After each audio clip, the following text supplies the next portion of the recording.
জীবনসঙ্গী হিসেবে পারফেক্ট কাউকে নয়, যত্নশীল কাউকে খুঁজুন। কারণ একটা সময় পর আমরা এটা বুঝতে পারি যে জীবনে ভালোবাসার মানুষের চাইতে ভালো রাখার মানুষটা থাকাটা না অনেক বেশি জরুরি।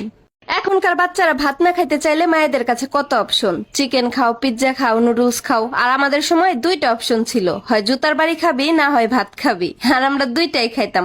প্রথমে জুতার বাড়ি খাইতাম, তারপর 1 ঘন্টা ঘ্যান ঘ্যানায় কান্না করতাম, তারপরে ভাত খাইতাম।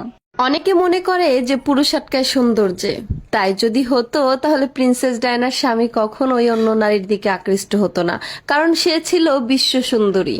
আসলে চরিত্রহীন পুরুষ না কখনোই সৌন্দর্যে আটকায় না।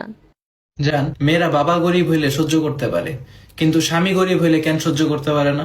কারণ স্বামী বদলানোর সুযোগ আছে তাই। যেমন তোমাকে সামনে আমি বদলায় ফেলতেছি। পরিস্থিতির সাথে লড়াই করা যায়, কিন্তু ভাগ্যের সাথে নয়। ভাগ্য এক আজব জিনিস, কাউকে সবকিছু দেয় আবার কারো থেকে সব কেড়ে নেয়। কালো জামাই ফর্সা বউ, ইটস নর্মাল। কিন্তু ফর্সা জামাই কালো বউ, আয় হাই গো, আমার পোলা ডারে তাবিজ করছে গো, নাইলে আমার পোলা এমন কালো বউ কেমনে বিয়া করলো। Hello, how are you? আমি হাওয়ারুন নাম সাদিয়া।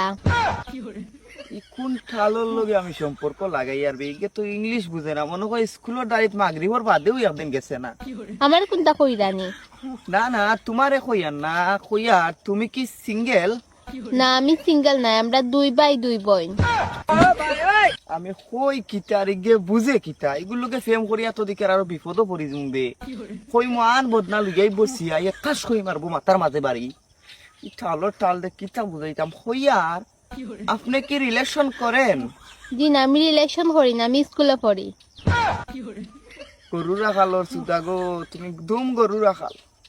তোমার লগে মনে হয় আমার ফিরিতি হইতো না। এই বেটি বেঙ্গুন কইয়ার আমার মাত তোর কাছে কিলা লাগে? কাটি বুড়া বেটাইন তো লাহান। আজকে তো মাছ রানছি, আর আমার মায়েরা তো মাছ খায় না, তাই লোকি দিয়ে ভাত খাইবো। এই কথাটা চিন্তা করে যে মা বাবা অস্থির হয়ে যায়, সেই মা বাবাকে যদি মেয়ে বিয়ে দেওয়ার পর শুনতে হয় যে তার মেয়েকে শ্বশুর বাড়িতে খাবারের খোঁটা দেওয়া হয়, তাহলে ওই মা বাবার মনে কি হয় একবার চিন্তা করেন তো।